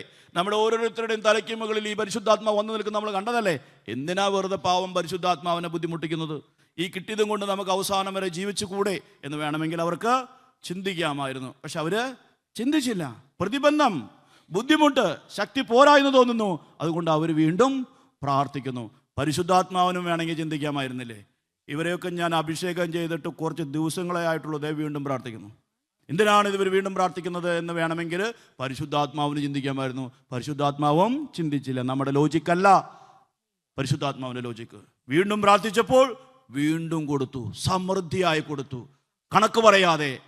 ഈശോ എന്താണ് പറഞ്ഞിരിക്കുന്നത്? പരിശുദ്ധാത്മാവിനെ അളന്നല്ല കൊടുക്കുന്നത്, അളന്നല്ല കൊടുക്കുന്നത്. ഒരിക്കൽ തന്നു, പെന്തക്കോസ്താ തിരുനാൾ ദിവസം തന്നില്ലേ? അതുപോലെ ഒരു കണക്കും പറയില്ല.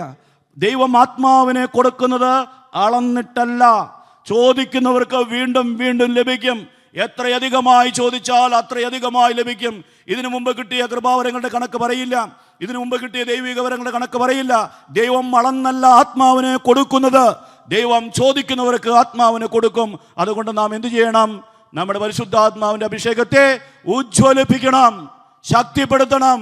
അത് നമ്മുടെ വ്യായാമത്തിന്റെ ഭാഗമാണ്. നിരന്തരം നമ്മുടെ അഭിഷേകത്തെ കത്തിച്ചു നിർത്തണം, ജ്വലിപ്പിച്ചു നിർത്തണം. അപ്പോൾ ഈ സഹായകൻ നമ്മെ സഹായിക്കും, ആധ്യാത്മികമായി നമ്മെ വളർത്തും. അങ്ങനെ ആധ്യാത്മികമായി നമ്മൾ വളരും. യേശുവിനെ അനുഗമിക്കുവാനുള്ള ശക്തിയും കൃപയും നമുക്ക് കിട്ടും. അതങ്ങനെയാണ് നമ്മൾ പരിശുദ്ധാത്മാവിൻ്റെ അഭിഷേകത്തെ ഉജ്ജ്വലിപ്പിക്കേണ്ടത്. ഇനി ഈ പരിശുദ്ധാത്മാവിൻ്റെ അഭിഷേകത്തെ ഉജ്ജ്വലിപ്പിച്ചാൽ ഈ പരിശുദ്ധാത്മാവ് നമ്മുടെ ജീവിതത്തിൽ എങ്ങനെയാണ് നമ്മെ സഹായിക്കുന്നത് എന്ന് നമുക്ക് നോക്കാം. നമ്മൾ പരിശുദ്ധാത്മാവിനെ കുറിച്ച് കണ്ടു, പരിശുദ്ധാത്മാവിൻ്റെ അഭിഷേകത്തെ ഉജ്ജ്വലിപ്പിക്കണമെന്ന് നമ്മൾ കണ്ടു. ഇങ്ങനെ പരിശുദ്ധാത്മാവിൻ്റെ അഭിഷേകത്തെ ഉജ്ജ്വലിപ്പിച്ച് മുന്നോട്ട് പോകുമ്പോൾ എങ്ങനെയൊക്കെയാണ് പരിശുദ്ധാത്മാവ് നമ്മെ സഹായിക്കാൻ പോകുന്നത്? പരിശുദ്ധാത്മാവ് നമ്മുടെ ജീവിതത്തിൽ 5 കാര്യങ്ങൾ ചെയ്യും. ഞാൻ നിങ്ങളോട് കുറേ 10ഉം 5ഉം ഒക്കെ പറഞ്ഞിട്ടുണ്ട്. ഇതൊക്കെ നിങ്ങൾക്ക് ഓർമ്മയുണ്ടാവുമെന്ന് ഞാൻ വിചാരിക്കുന്നു. നിങ്ങൾ മറന്നു പോകാതിരിക്കാൻ വേണ്ടിയിട്ടാണ് 10, 5 എന്നൊക്കെ പറഞ്ഞത്. അത് കൃത്യമായിട്ട് ഓർത്തിരിക്കണം. ഇപ്പോൾ പരിശുദ്ധാത്മാവ് നമ്മുടെ ജീവിതത്തിൽ 5 കാര്യങ്ങൾ ചെയ്യും. ഒന്നാമതായിട്ട്, പരിശുദ്ധാത്മാവിനെ സ്വീകരിച്ചു കഴിയുമ്പോൾ, പരിശുദ്ധാത്മാവിൻ്റെ അഭിഷേകത്തെ നമ്മൾ ഉജ്ജ്വലിപ്പിച്ചു കഴിഞ്ഞാൽ നമ്മൾ ശക്തി പ്രാപിക്കും. അതാണ് ആദ്യത്തെ പ്രവൃത്തി. അപ്പസ്തോല പ്രവർത്തനങ്ങൾ 1-ാം അധ്യായം 8-ാമത്തെ വചനം. അപ്പസ്തോല പ്രവർത്തനങ്ങൾ 1-ാം അധ്യായം 8-ാമത്തെ വചനം. അപ്പസ്തോല പ്രവർത്തനങ്ങൾ 1-ാം അധ്യായം 8-ാമത്തെ വചനം നമുക്ക് ഒരുമിച്ച് വായിക്കാം. എന്നാൽ പരിശുദ്ധാത്മാവ് നിങ്ങളുടെ മേൽ വന്നു കഴിയുമ്പോൾ നിങ്ങൾ ശക്തി പ്രാപിക്കും. ജെറൂസലേമിലും യൂദയ മുഴുവനിലും സമരയായാലും ഭൂമിയുടെ അതിർത്തികൾ വരെയും നിങ്ങൾ എനിക്ക് സാക്ഷികളായിരിക്കുകയും ചെയ്യും. പരിശുദ്ധാത്മാവ് വന്നു കഴിഞ്ഞാൽ നിങ്ങൾ ശക്തി പ്രാപിക്കും. ഇത് തന്നെയാണ് നമ്മുടെ ജീവിതത്തിലും സംഭവിക്കാൻ പോകുന്നത്. പരിശുദ്ധാത്മാവ് വന്നു കഴിഞ്ഞാൽ, പരിശുദ്ധാത്മാവിൻ്റെ അഭിഷേകം നമ്മൾ ഉജ്ജ്വലിപ്പിച്ചു കഴിഞ്ഞാൽ നമ്മൾ ശക്തി പ്രാപിക്കും. നമ്മൾ ആധ്യാത്മിക ശക്തി അനേകം മടങ്ങായി ഉയരും. നമ്മൾ ആധ്യാത്മികമായി കുതിച്ചുയരും. വലിയ ശക്തി നമുക്ക് ലഭിക്കും. പരിശുദ്ധാത്മാവിൻ്റെ ശക്തി നമ്മൾ സ്വീകരിക്കും. ഇതാണ് ആദ്യം സംഭവിക്കാൻ പോകുന്നത്. ഇത് ഈശോ പറഞ്ഞ സമയത്ത് ഈ അപ്പസ്തോലന്മാർ പരിശുദ്ധാത്മാവിനെ സ്വീകരിച്ചിട്ടുണ്ടോ? ഇല്ല. ഇത് പെന്തക്കോസ്താ തിരുനാളിന് മുൻപാണ് ഈശോ പറയുന്നത്. നിങ്ങൾ പരിശുദ്ധാത്മാവിനെ സ്വീകരിക്കാൻ പോവുകയാണ്. പരിശുദ്ധാത്മാവിനെ സ്വീകരിച്ചു കഴിയുമ്പോൾ നിങ്ങൾ ശക്തി പ്രാപിക്കും. ഈ പരിശുദ്ധാത്മാവിനെ സ്വീകരിക്കുന്നത് ഏത് ദിവസമാണ്? പെന്തക്കോസ്താ തിരുനാൾ ദിവസം. അതിന് എത്ര ദിവസം മുമ്പാണ് ഈശോ ഉയർത്തത്? 50 ദിവസം മുമ്പ്.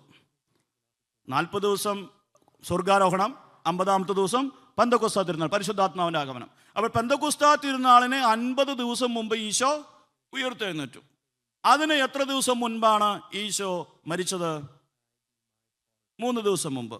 അപ്പോൾ ഈശോ മരിച്ച ദിവസവും പരിശുദ്ധാത്മാവിനെ കൊടുത്ത പെന്തക്കോസ്താ തിരുനാൾ ദിവസവും തമ്മിൽ എത്ര ദിവസത്തിൻ്റെ വ്യത്യാസമുണ്ട്? 53 ദിവസത്തിൻ്റെ വ്യത്യാസമുണ്ട്. ഇനി ഈശോ മരിച്ച അന്ന് ഈ ശിഷ്യന്മാരുടെ അവസ്ഥ എന്തായിരുന്നു എന്ന് നമുക്ക് നോക്കാം. 53 ദിവസം, പെന്തക്കോസ്താ തിരുനാളിന് 53 ദിവസം മുമ്പ്, ഈശോ ഇതൊക്കെ പറയുന്നതിന് മുമ്പ് ശിഷ്യന്മാരുടെ അവസ്ഥ എന്തായിരുന്നു എന്ന് നമുക്ക് നോക്കാം.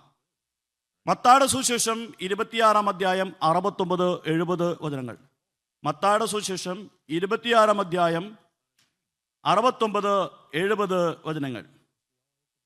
മത്തായിയുടെ സുവിശേഷം 26-ാം അധ്യായം 69-70 വചനങ്ങൾ. ഈശോയുടെ മരണത്തിൻ്റെ സന്ദർഭമാണ്. ഈശോയെ അവർ പിടിച്ചുകൊണ്ടുപോയി. ആ സമയത്താണ് ഇത് സംഭവിക്കുന്നത്.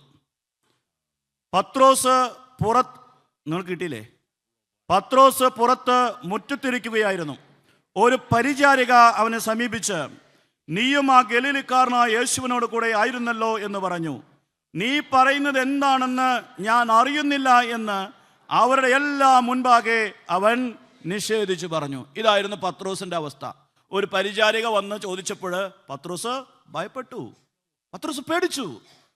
ജീവൻ നഷ്ടപ്പെടുമോ, മറ്റുള്ളവരെ യേശുവിനെ പിടിച്ചു കെട്ടിയതുപോലെ തന്നെ പിടിച്ചു കിട്ടുമോ എന്ന് ഈ പാവ മനുഷ്യൻ ഭയപ്പെട്ടു. തീഷ്ണമതിയായ അപ്പസ്തോലൻ, തീഷ്ണതയിൽ ജ്വലിച്ചിരുന്ന മനുഷ്യൻ ഇവിടെ ഭയം കൊണ്ട് വിറയ്ക്കുകയാണ്. മറ്റു ശിഷ്യന്മാരും മെച്ചപ്പെട്ട അവസ്ഥയിലായിരുന്നോ? യോഹന്നാന്റെ സുവിശേഷം 20-ാം അധ്യായം 19-ാമത്തെ വചനം. യോഹന്നാന്റെ സുവിശേഷം 20-ാം അധ്യായം 19-ാമത്തെ വചനം. യോഹന്നാന്റെ സുവിശേഷം 20-ാം അധ്യായം 19-ാമത്തെ വചനം. ആഴ്ചയുടെ ആദ്യ ദിവസമായ അന്ന് വൈകിട്ട് ശിഷ്യന്മാർ യഹൂദരെ ഭയന്ന് കതകടച്ചിരിക്കെ യേശു വന്ന് അവരുടെ മധ്യം നിന്ന് അവരോട് പറഞ്ഞു, നിങ്ങൾക്ക് സമാധാനം. ഇവരെവിടെയായിരുന്നു? കതകടച്ച് അകത്തിരിക്കുകയാണ്. പ്രാർത്ഥിക്കാനിരുന്നതാണോ? പ്രാർത്ഥിച്ചിരുന്നിരിക്കും. പക്ഷെ എന്തുകൊണ്ടാണ് ഇങ്ങനെ ഇരുന്നത്? ഭയപ്പെട്ടിട്ട്. അന്ന് വൈകിട്ട് ശിഷ്യന്മാർ യഹൂദരെ ഭയന്ന് കതകടച്ചിരിക്കെ യേശു വന്ന് അവരുടെ മധ്യം നിന്ന് അവരോട് പറഞ്ഞു, നിങ്ങൾക്ക് സമാധാനം. അപ്പോൾ ശിഷ്യന്മാരെല്ലാവരും ഭയപ്പെട്ടിരുന്നു. ഇത് പെന്തക്കോസ്താ തിരുനാളിന് മുൻപുള്ള അവസ്ഥയാണ്. ഭയം, ധൈര്യമില്ല, ആത്മവിശ്വാസമില്ല. അതുകൊണ്ട് ഇവർ ഭയപ്പെട്ട് ഒളിച്ചിരിക്കുകയാണ്. ഇനി പെന്തക്കോസ്താ തിരുനാൾ ദിവസം ഇവർ പരിശുദ്ധാത്മാവിനെ സ്വീകരിച്ചു. അപ്പോസ്തല പ്രവർത്തനങ്ങൾ 2-ാമത്തെ അധ്യായത്തിലേക്ക് നമുക്ക് പോകാം. 2-ാമത്തെ അധ്യായം 1 മുതൽ 4 വരെ നമ്മൾ വായിച്ചു. 13-ാമത്തെ വചനം വരെയാണ് അതിനെക്കുറിച്ചുള്ള പൂർണ്ണ വിവരണം. പെന്തക്കോസ്താ തിരുനാളിൽ സംഭവിച്ച പരിശുദ്ധാത്മാവിൻ്റെ ആഗമനത്തെക്കുറിച്ചുള്ള പൂർണ്ണ വിവരണം 13-ാമത്തെ വചനം വരെയാണ്. 13-ാമത്തെ വചനം കഴിഞ്ഞ് 14-ാമത്തെ വചനത്തിൽ എന്താണ് സംഭവിക്കുന്നത് എന്ന് നമുക്ക് നോക്കാം. 14-ാമത്തെ വചനത്തിൽ അപ്പോസ്തല പ്രവർത്തനങ്ങൾ 2-ാം അധ്യായം 14-ാമത്തെ വചനം നമുക്ക് വായിക്കാം. എന്നാൽ പത്രോസ് മറ്റ് 11 പേരോടുമൊപ്പം എഴുന്നേറ്റ് നിന്ന് ഉച്ചസ്വരത്തിൽ അവരോട് പറഞ്ഞു, യഹൂദ ജനങ്ങളെ, ജെറുസലേമിൽ വസിക്കുന്നവരെ, ഇത് മനസ്സിലാക്കുവിൻ, എൻ്റെ വാക്കുകൾ ശ്രദ്ധിക്കുവിൻ. സാധാരണ രീതിയിൽ നമ്മൾ പറയാറുള്ളത് പൗലോസിൻ്റെ പ്രസംഗം എന്നാണ്. പൗലോസാണ് പ്രസംഗിക്കുന്നത്. പക്ഷെ പൗലോസ് തനിച്ചല്ല, മറ്റ് 11 പേരുടെ കൂടെയാണ് പത്രോസ് എഴുന്നേറ്റ് നിൽക്കുന്നത്. അപ്പോൾ നമ്മൾ എന്താണ് മനസ്സിലാക്കേണ്ടത്? എല്ലാവരും ശക്തി പ്രാപിച്ചു. യഹൂദരെ ഭയന്ന് കതകടച്ചിരുന്ന എല്ലാവരും കൂടിയാണ് എഴുന്നേറ്റ് നിൽക്കുന്നത്.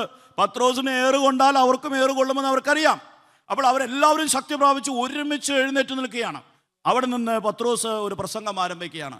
ഈ പ്രസംഗം മുന്നോട്ട് പോയിട്ട് 23-ാമത്തെ വചനത്തിൽ പത്രോസ് എന്താണ് പറയുന്നത് എന്ന് നമുക്ക് നോക്കാം. 23-ാമത്തെ വചനം. അവൻ ദൈവത്തിൻ്റെ നിശ്ചിത പദ്ധതിയും പൂർവജ്ഞാനവും അനുസരിച്ച് നിങ്ങളുടെ കൈകളിൽ ഏൽപ്പിക്കപ്പെട്ടു. അധർമ്മികളുടെ കൈകളാൽ അവനെ നിങ്ങൾ കുരിശിൽ തറച്ചു കൊന്നു. അവനെ നിങ്ങൾ കുരിശിൽ തറച്ചു കൊന്നു എന്ന് പത്രോസ് പറയുമ്പോൾ പത്രോസ് ആരോടാണ് സംസാരിക്കുന്നത്? യേശുവിനെ കുരിശിൽ തറച്ച് കൊന്നവരോട്. വല്ല ഭയമുണ്ടോ? ഒരു ഭയവുമില്ല. വളരെ ശക്തമായി പറയുകയാണ്, അവൻ കർത്താവായിരുന്നു, അവൻ ക്രിസ്തുവായിരുന്നു, എന്നാൽ നിങ്ങൾ അവനെ കുരിശിൽ തറച്ചു കൊന്നു. ഒരു ഭയവുമില്ല. 53 ദിവസങ്ങൾക്ക് മുമ്പ് പേടിച്ച് വിറച്ച് യേശുവിനെ തള്ളിപ്പറഞ്ഞ പത്രോസാണ് ഇങ്ങനെ ശക്തമായി യഹൂദരെ നോക്കി പറയുന്നത്, നിങ്ങൾ ക്രിസ്തുവിനെ കൊന്നുകളഞ്ഞു എന്ന്, നിങ്ങൾ അവനെ കുരിശിൽ തറച്ചു കൊന്നുവെന്ന്. അത്രയും ധൈര്യം പത്രോസിനും കൂട്ടർക്കും എവിടെ നിന്നാണ് കിട്ടിയത്? പരിശുദ്ധാത്മാവിൻ്റെ അഭിഷേകം കൊണ്ട്. 36-ാമത്തെ വചനം കൂടി നമുക്ക് വായിക്കാം. 36-ാമത്തെ വചനം. അതിനാൽ നിങ്ങൾ കുരിശിൽ തറച്ച യേശുവിനെ ദൈവം കർത്താവും ക്രിസ്തുവുമാക്കി ഉയർത്തിയെന്ന് ഇസ്രായേൽ ജനം മുഴുവനും വ്യക്തമായി അറിയട്ടെ. നിങ്ങൾ കുരിശിൽ തറച്ച ക്രിസ്തുവിനെ. അപ്പോൾ ആരോടാണ് സംസാരിക്കുന്നത്?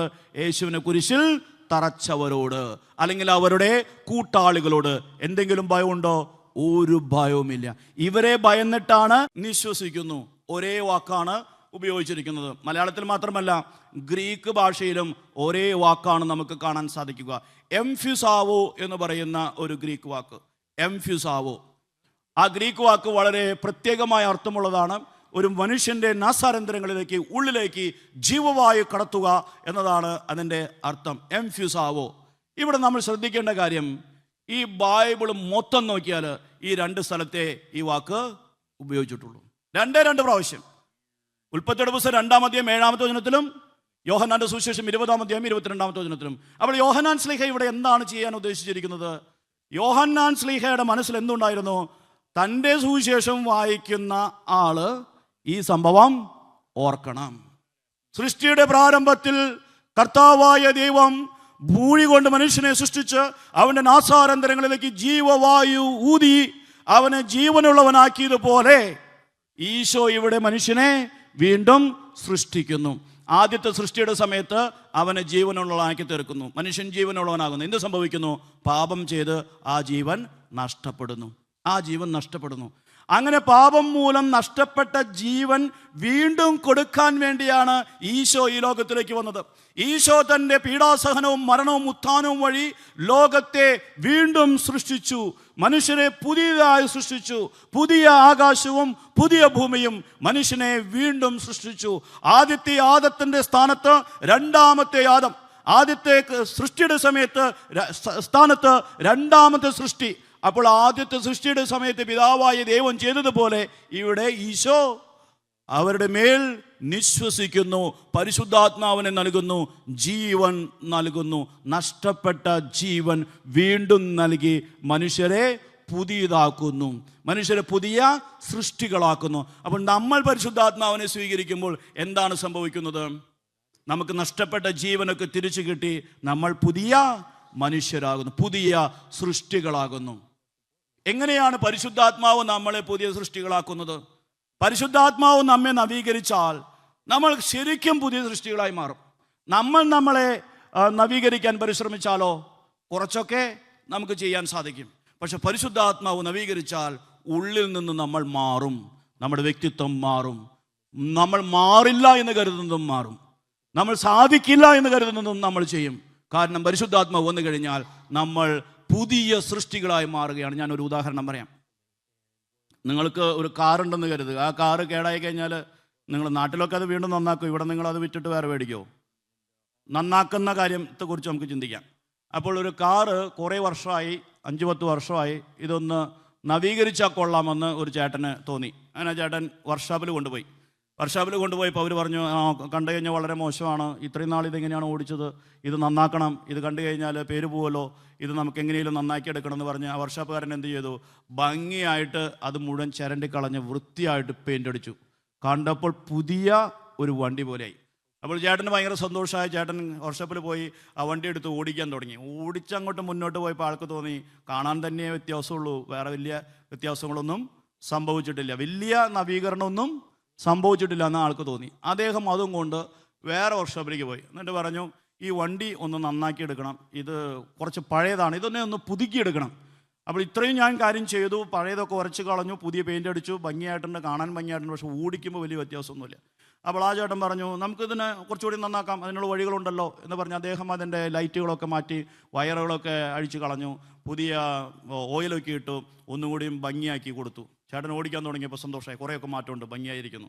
എന്നാലും ആൾക്ക് അങ്ങനെ ഒരു തൃപ്തിയില്ല, പൂർണ്ണമായിട്ടും ഇതൊരു പുതിയതായ ഒരു ഫീലിംഗ് ഇല്ല. അവസാനം ഇദ്ദേഹം ഇതും കൊണ്ട് വേറൊരു വർക്ക്ഷോപ്പിൽ പോയി. അദ്ദേഹം പറഞ്ഞു ഞാനിത് ശരിയാക്കി തരാം. അദ്ദേഹം എന്താണ് ചെയ്തത്? എൻജിൻ മാറ്റി വെച്ചു, പുതിയൊരു എൻജിൻ അങ്ങോട്ട് വെച്ച് കൊടുത്തു. പുതിയൊരു എൻജിൻ വെച്ച് കൊടുത്ത് ആ വണ്ടി തിരിച്ചേൽപ്പിച്ചു. അത് ഓടിക്കാൻ തുടങ്ങിയപ്പോൾ വലിയ വ്യത്യാസം. കാരണം ഉള്ളിൽ നിന്നാണ് മാറ്റം സംഭവിച്ചിരിക്കുന്നത്, ഉള്ളിലാണ് പുതിയ ശക്തി വന്നിരിക്കുന്നത്. അതിന് പുതിയ വണ്ടിയെ പോലെ തന്നെയായി. പരിശുദ്ധാത്മാവ് നമ്മുടെ വ്യക്തിത്വത്തെ മാറ്റിയെടുക്കുമ്പോൾ, പരിശുദ്ധാത്മാവ് നമ്മിലേക്ക് വന്നു കഴിയുമ്പോൾ, പരിശുദ്ധാത്മാവ് വഴി നമ്മൾ പുതിയ സൃഷ്ടികളായി മാറുമ്പോൾ എൻജിൻ മാറിയ അവസ്ഥയിലേക്കാണ് നമ്മൾ പോകുന്നത്. മുഖത്ത് പെയിൻ്റ് അടിച്ച പോലെയോ അല്ലെങ്കിൽ മുഖത്ത് മേക്കപ്പ് നടത്തിയ പോലെയോ എന്തെങ്കിലും ബാഹ്യമായ മാറ്റങ്ങൾ വരുത്തിയ പോലെയോ അല്ല, ഉള്ളിൽ നിന്ന് എൻജിൻ മാറിയ അവസ്ഥയിൽ പുതിയ സൃഷ്ടികളായി നമ്മൾ മാറുന്നു. അതുകൊണ്ടാണ് കർത്താവ് ശിഷ്യന്മാരുടെ മേൽ പരിശുദ്ധാത്മാവിനെ നൽകാൻ വേണ്ടി നിശ്വസിച്ചത്. അപ്പോൾ പരിശുദ്ധാത്മാവ് വന്നു കഴിയുമ്പോൾ, പരിശുദ്ധാത്മാവിൻ്റെ ശക്തി നമ്മിൽ പ്രവേശിച്ചു കഴിയുമ്പോൾ എന്താണ് നമ്മുടെ ജീവിതത്തിൽ രണ്ടാമതായി സംഭവിക്കുന്നത്? നമ്മൾ പുതിയ സൃഷ്ടികളായി മാറും. മൂന്നാമതായിട്ട് പരിശുദ്ധാത്മാവ് നമ്മിൽ വന്നു കഴിയുമ്പോൾ നമ്മൾ ദൈവത്തിൻ്റെ മക്കളായി മാറും. പരിശുദ്ധാത്മാവാണ് ദൈവത്തെയും നമ്മെയും കൂട്ടിച്ചേർക്കുന്ന കണ്ണി. ഈ പരിശുദ്ധാത്മാവിൻ്റെ ശക്തി വളരെ സജീവമായിട്ടുണ്ടെങ്കിൽ നമ്മൾ ദൈവത്തോട് ചേർന്നിരിക്കും, നമ്മൾ ദൈവമക്കളാകും. പരിശുദ്ധാത്മാവിൻ്റെ ശക്തി കുറഞ്ഞു പോയാൽ എന്ത് സംഭവിക്കും? ദൈവമായിട്ടുള്ള നമ്മുടെ ബന്ധം കുറയും, ദൈവത്തിൽ നിന്ന് നമ്മൾ അകലും. അപ്പോൾ നമുക്ക് ദൈവത്തിൻ്റെ മക്കളായിരിക്കാൻ സാധിക്കുകയില്ല. വിശുദ്ധ പൗലോസ് ശ്ലീഹ റോമാക്കാർക്ക് ലേഖനം 8-ാം അധ്യായം 14-ാമത്തെ വചനം. വിശുദ്ധ പൗലോസ് ശ്ലീഹ റോമാക്കാർക്ക് ലേഖനം 8-ാം അധ്യായം 14-ാമത്തെ വചനം. വിശുദ്ധ പൗലോസ് ശ്ലീഹ റോമാക്കാർക്ക് ലേഖനം 8-ാം അധ്യായം 14-ാമത്തെ വചനം. ദൈവാത്മാവിനാൽ നയിക്കപ്പെടുന്നവരെല്ലാം ദൈവത്തിൻ്റെ പുത്രന്മാരാണ്. അപ്പോൾ പരിശുദ്ധാത്മാവിൻ്റെ അഭിഷേകം ഉജ്ജ്വലിപ്പിക്കുകയും പരിശുദ്ധാത്മാവ് നമ്മെ നയിക്കുകയും ചെയ്താൽ നമ്മൾ ദൈവത്തിൻ്റെ പുത്രിമാരും പുത്രന്മാരുമാകും, നമ്മൾ ദൈവമക്കളായി മാറും. ദൈവത്തോടുള്ള നമ്മുടെ ബന്ധം ശക്തമാകും, ദൈവത്തോട് നമ്മൾ ചേർന്ന് നിൽക്കും. അങ്ങനെ ദൈവപുത്ര സ്ഥാനം നമുക്ക് വീണ്ടും ലഭിക്കും. അപ്പോൾ പരിശുദ്ധാത്മാവ് വഴി ദൈവത്തോട് നമ്മൾ കൂട്ടിച്ചേർക്കപ്പെടുന്നു. നാലാമതായിട്ട് നമ്മൾ പ്രാർത്ഥനയോട് ബന്ധപ്പെടുത്തി ഇന്നലെ കണ്ട കാര്യം, പരിശുദ്ധാത്മാവ് നമ്മെ പ്രാർത്ഥിക്കാൻ സഹായിക്കുന്നു. നമ്മുടെ ബലഹീനതയിൽ പരിശുദ്ധാത്മാവ് സഹായിക്കുന്നു. വിശുദ്ധ പൗലോസ് ശ്ലീഹ റോമാക്കാർക്ക് ലേഖനം 8-ാം അധ്യായം 26-ാമത്തെ വചനം. വിശുദ്ധ പൗലോസ് ശ്ലീഹ റോമാക്കാർക്ക് ലേഖനം 8-ാം അധ്യായം 26-ാമത്തെ വചനം. നമ്മുടെ ബലഹീനതയിൽ ആത്മാവ് നമ്മെ സഹായിക്കുന്നു, വേണ്ട വിധം പ്രാർത്ഥിക്കേണ്ടത് എങ്ങനെയെന്ന് നമുക്ക് അറിഞ്ഞുകൂടാ. എന്നാൽ അവാച്യമായ നെടുവീർപ്പുകളാൽ ആത്മാവ് തന്നെ നമുക്ക് വേണ്ടി മാധ്യസ്ഥ്യം വഹിക്കുന്നു. പരിശുദ്ധാത്മാവ് നമ്മെ പ്രാർത്ഥിക്കാൻ പഠിപ്പിക്കുന്നു. അഞ്ചാമതായിട്ട് പരിശുദ്ധാത്മാവിൻ്റെ അഭിഷേകത്തെ ഉജ്ജ്വലിപ്പിച്ചു കഴിഞ്ഞാൽ ദൈവസ്നേഹം നമ്മിലേക്ക് സ്വീകരിക്കാൻ, ദൈവത്തിൻ്റെ സ്നേഹം അനുഭവിക്കാൻ പരിശുദ്ധാത്മാവ് നമ്മെ സഹായിക്കുന്നു. കാരണം ദൈവത്തിൻ്റെ സ്നേഹം നമ്മിലേക്ക് ചൊരിയപ്പെടുന്നത് പരിശുദ്ധാത്മാവിലൂടെയാണ്. പരിശുദ്ധാത്മാവ് നമ്മുടെ ജീവിതത്തിൽ സജീവമായി പ്രവർത്തിച്ചാൽ ദൈവസ്നേഹം അനുഭവിക്കാൻ നമുക്ക് സാധിക്കും. പരിശുദ്ധാത്മാവ് നമ്മുടെ ജീവിതത്തിൽ പ്രവർത്തിക്കുന്നതിൻ്റെ ശക്തി കുറഞ്ഞാൽ ദൈവസ്നേഹം അനുഭവിക്കാൻ നമുക്ക് സാധിക്കില്ല. റോമാക്കാർക്ക് ലേഖനം 5-ാം അധ്യായം 5-ാമത്തെ വചനം. വിശുദ്ധ പൗലോസ് ശ്ലീഹ റോമാക്കാർക്ക് ലേഖനം 5-ാം അധ്യായം 5-ാമത്തെ വചനം. ആ വചനത്തിന് 2 ഭാഗങ്ങളുണ്ട്. രണ്ടാമത്തെ ഭാഗമാണ് നമ്മൾ കൂടുതൽ ശ്രദ്ധിക്കേണ്ടത്. പ്രത്യാശ നമ്മെ നിരാശരാക്കുന്നില്ല, കാരണം നമുക്ക് നൽകപ്പെട്ടിരിക്കുന്ന പരിശുദ്ധാത്മാവിലൂടെ ദൈവത്തിൻ്റെ സ്നേഹം നമ്മുടെ ഹൃദയങ്ങളിലേക്ക് ചൊരിയപ്പെട്ടിരിക്കുന്നു. അപ്പോൾ ദൈവത്തിൻ്റെ സ്നേഹം നമ്മുടെ ഹൃദയങ്ങളിലേക്ക് എങ്ങനെയാണ് ചൊരിയപ്പെട്ടിരിക്കുന്നത്? പരിശുദ്ധാത്മാവിലൂടെ. അപ്പോൾ പരിശുദ്ധാത്മാവിൻ്റെ ശക്തി കുറഞ്ഞാൽ ദൈവസ്നേഹം അനുഭവിക്കാൻ നമുക്ക് സാധിക്കുമോ? ദൈവസ്നേഹം അനുഭവിക്കുന്നത് കുറയും, ദൈവസ്നേഹം അനുഭവിക്കുന്നത് കുറയും. ഞാൻ വരുന്നത് തെലങ്കാനയിൽ നിന്നാണെന്ന് ഞാൻ പറഞ്ഞു. തെലങ്കാനയിലെ വെള്ളത്തിന് കട്ടി കൂടുതലാണ്, കാൽസ്യം കൂടുതലുണ്ട്. എത്ര ശ്രദ്ധിച്ചാലും എന്തൊക്കെ ചെയ്താലും കാൽസ്യം പൈപ്പുകളിലൊക്കെ വന്ന് അടിയും. അപ്പോൾ നമ്മൾ വെള്ളം കിട്ടാൻ വേണ്ടിയിട്ട് നല്ല പൈപ്പുകളൊക്കെ വാങ്ങിച്ചു വെച്ച് 1 വർഷം 2 വർഷമൊക്കെ കഴിയുമ്പോൾ എന്ത് സംഭവിക്കും? ഉള്ളിൽ കാൽസ്യം വന്നടിഞ്ഞ് അതിൻ്റെ ദ്വാരമൊക്കെ ചെറുതാകും, വെള്ളത്തിൻ്റെ ഒഴുക്ക് കുറയും. അപ്പോൾ ഈ വെള്ളത്തിൻ്റെ ഒഴുക്ക് വീണ്ടും ശരിയാകണമെങ്കിൽ നമ്മൾ എന്ത് ചെയ്യണം? ആ പൈപ്പിൻ്റെ ഉള്ളിലെ കാൽസ്യമൊക്കെ എടുത്ത് കളയണം, തടസ്സങ്ങൾ കളയണം, അല്ലെങ്കിൽ വീണ്ടും ഒഴുകില്ല. നമ്മുടെ ഉള്ളിലേക്ക് പരിശുദ്ധാത്മാവാണ് ദൈവത്തിൻ്റെ സ്നേഹം ഒഴുക്കുന്നത്. ദൈവസ്നേഹം നമ്മിലേക്ക് ഒഴുകുന്ന മാധ്യമമാണ് പരിശുദ്ധാത്മാവ്. ദൈവസ്നേഹം നമ്മിലേക്ക് ഒഴുകുന്ന മാർഗമാണ് പരിശുദ്ധാത്മാവ്. ആ മാർഗത്തിൽ തടസ്സമുണ്ടായാൽ ദൈവസ്നേഹം നമ്മിലേക്ക് ഒഴുകപ്പെടൂ. ആ മാർഗത്തിൽ തടസ്സമുണ്ടായാൽ ദൈവസ്നേഹം നമ്മിലേക്ക് ഒഴുകില്ല. അതുകൊണ്ടാണ് വചനം പറയുന്നത്, നമ്മൾ സ്വീകരിച്ചിരിക്കുന്ന പരിശുദ്ധാത്മാവിലൂടെ ദൈവത്തിൻ്റെ സ്നേഹം നമ്മിലേക്ക് ഒഴുകുന്നു. ഈ പരിശുദ്ധാത്മാവിൻ്റെ അഭിഷേകം കുറഞ്ഞു പോയാൽ, ഈ പരിശുദ്ധാത്മാവിൻ്റെ ശക്തി കുറഞ്ഞു പോയാൽ ദൈവസ്നേഹം നമ്മിലേക്ക് ഒഴുകുന്നതും കുറഞ്ഞിരിക്കും. അപ്പോൾ ദൈവസ്നേഹം അനുഭവിക്കാൻ, ദൈവസ്നേഹത്തിൽ വളരാൻ പരിശുദ്ധാത്മാവിൻ്റെ അഭിഷേകത്തിൽ നമ്മൾ വളരണം. ഇതാണ് പരിശുദ്ധാത്മാവ് വന്നു കഴിയുമ്പോൾ നമ്മുടെ ജീവിതത്തിൽ സംഭവിക്കുന്ന 5 കാര്യങ്ങൾ. ഒന്നാമതായിട്ട്, പരിശുദ്ധാത്മാവ് വന്നു കഴിയുമ്പോൾ നമ്മൾ ശക്തി പ്രാപിക്കും. രണ്ടാമതായിട്ട്, പരിശുദ്ധാത്മാവ് വന്നു കഴിയുമ്പോൾ നമ്മൾ പുതിയ സൃഷ്ടികളാകും. മൂന്നാമതായിട്ട്, പരിശുദ്ധാത്മാവ് വന്നു കഴിയുമ്പോൾ നമ്മൾ ദൈവത്തിൻ്റെ മക്കളാകും. നാലാമതായിട്ട്, പരിശുദ്ധാത്മാവ് നമ്മെ പ്രാർത്ഥിക്കാൻ പഠിപ്പിക്കും. അഞ്ചാമതായിട്ട്, പരിശുദ്ധാത്മാവ് വന്നു കഴിയുമ്പോൾ ദൈവത്തിൻ്റെ സ്നേഹം നമ്മിലേക്ക് ചൊരിയപ്പെടും. ഈ 5 കാര്യങ്ങളും സംഭവിക്കും പരിശുദ്ധാത്മാവിൻ്റെ അഭിഷേകം നമ്മൾ ഉജ്ജ്വലിപ്പിച്ചാൽ. ഇതാണ് പരിശുദ്ധാത്മാവിനെ കുറിച്ച്, ആധ്യാത്മിക വ്യായാമത്തിൻ്റെ 3ാമത്തെ ഘടകത്തെക്കുറിച്ച് വളരെ ലഘുവായി നമുക്ക് പറയാൻ പറ്റുന്ന കാര്യങ്ങൾ. ആദ്യം നമ്മൾ കണ്ട കാര്യം എന്താണ്? പരിശുദ്ധാത്മാവിനെ കുറിച്ച് ഈശോ പറഞ്ഞ കാര്യങ്ങൾ. യോഹന്നാന്റെ സുവിശേഷം 14-ാം അധ്യായം 16-17 വചനങ്ങൾ. 3 കാര്യങ്ങളാണ് നമ്മൾ മനസ്സിലാക്കേണ്ടത്. പരിശുദ്ധാത്മാവ് സഹായകനാണ്. പരിശുദ്ധാത്മാവ് എന്നേക്കും നമ്മുടെ കൂടെ ഉണ്ടായിരിക്കും. പരിശുദ്ധാത്മാവ് നമ്മുടെ ഉള്ളിലാണ് വസിക്കുന്നത്. രണ്ടാമതായി നാം മനസ്സിലാക്കിയ കാര്യം, ഈ പരിശുദ്ധാത്മാവിൻ്റെ അഭിഷേകത്തെ നമ്മൾ സമയാസമയങ്ങളിൽ ഉജ്ജ്വലിപ്പിക്കണം. വിശുദ്ധ പൗലോസ്ലീഹ തിമോത്തിയോസിന് എഴുതിയ 2-ാം ലേഖനം 1-ാം അധ്യായം 6-ാമത്തെ വചനം. വിശുദ്ധ പൗലോസ്ലീഹ തിമോത്തിയോസിന് എഴുതിയ 1-ാം ലേഖനം 4-ാം അധ്യായം 14-15 വചനങ്ങൾ. പിന്നെ തിമോത്തിയോസ് ആരായിരുന്നു? തിമോത്തിയോസിനോട് എന്തുകൊണ്ടാണ് ഇത്രയും ഉപദേശം നൽകുന്നതെന്ന് നമ്മൾ മനസ്സിലാക്കി. വിശുദ്ധ പൗലോസ്ലീഹ ഫിലിപ്പിയർക്ക് എഴുതിയ ലേഖനം 2-ാം അധ്യായം 19 മുതൽ 24 വരെയുള്ള വചനങ്ങൾ. തിമോത്തിയോസ് ഓൾറെഡി ജ്വലിച്ചുകൊണ്ടിരുന്നൊരു മനുഷ്യനായിരുന്നു. അവനോടാണ് വീണ്ടും വളരാൻ ആവശ്യപ്പെടുന്നത്. അപ്പോൾ നമ്മൾ ഈ അഭിഷേകത്തിൽ വളരണം. ഇനി ശിഷ്യന്മാരുടെ ജീവിതത്തിലേക്ക് നോക്കിയാൽ, അവർ പന്തക്കുസ്താ തിരുനാൾ ദിവസം പരിശുദ്ധാത്മാവിൻ്റെ അഭിഷേകം സ്വീകരിച്ചിരുന്നു.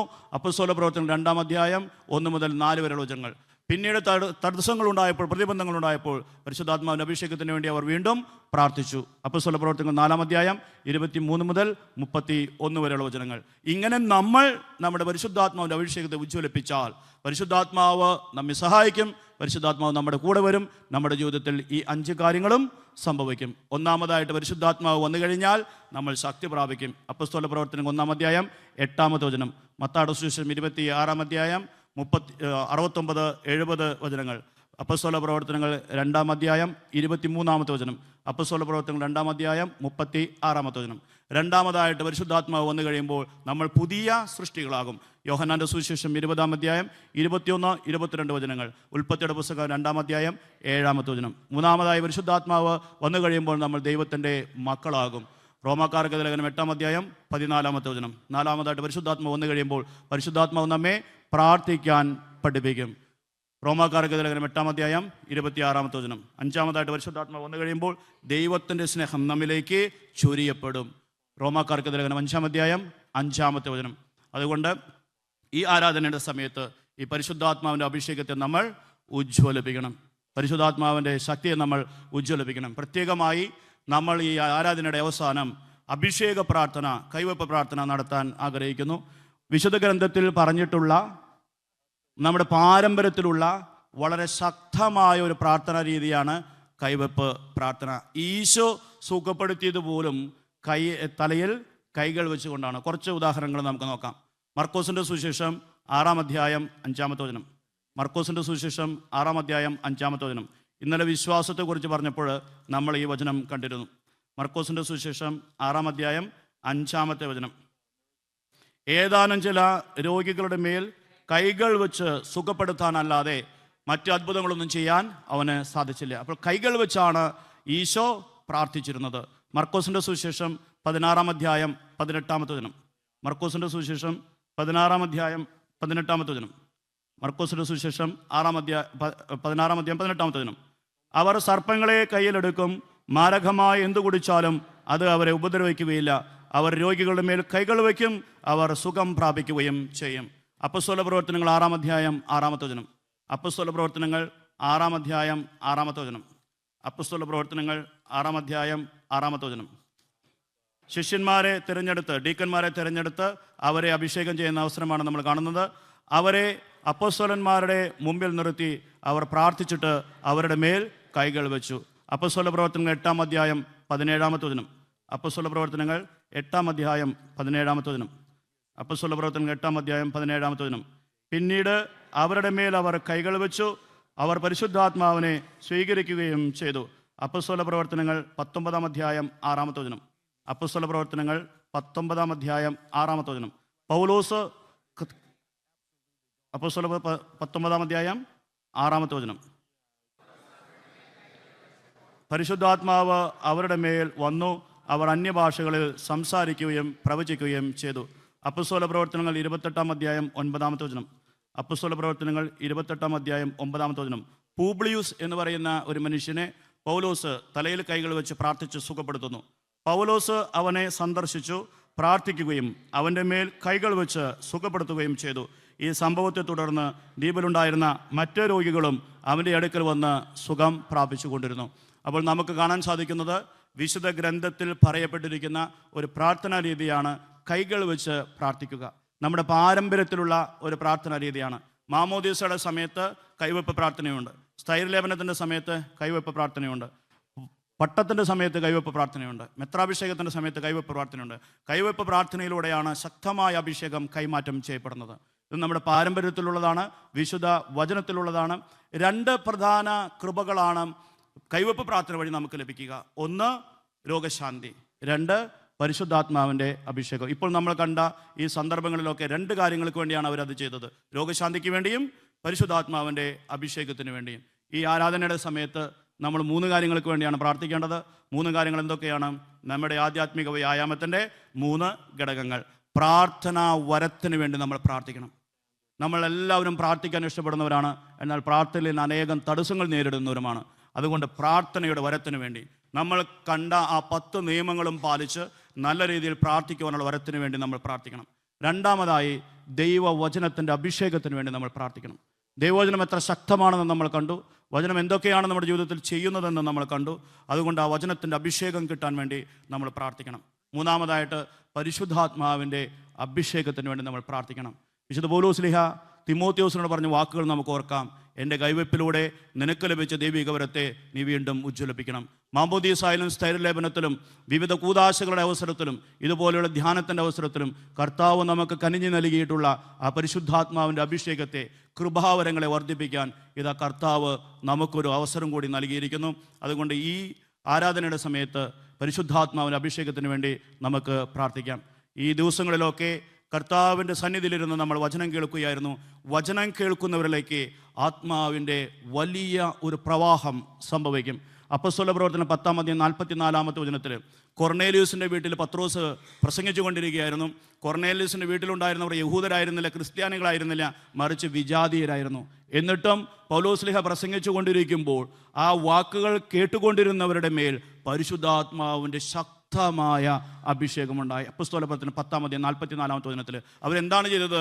വചനം കേട്ടുകൊണ്ടിരുന്നു. കഴിഞ്ഞ 3 ദിവസങ്ങളായി നമ്മളിവിടെ ഇരുന്ന് വചനം കേട്ടുകൊണ്ടിരിക്കുകയായിരുന്നു. വചനത്തിൻ്റെ ശക്തമായ പ്രവാഹം നമ്മിലേക്ക് ഉണ്ടായി. അതോടൊപ്പം തന്നെ ആത്മാവിൻ്റെ വലിയ പ്രവാഹവും നമ്മിലേക്ക് ഉണ്ടാകും.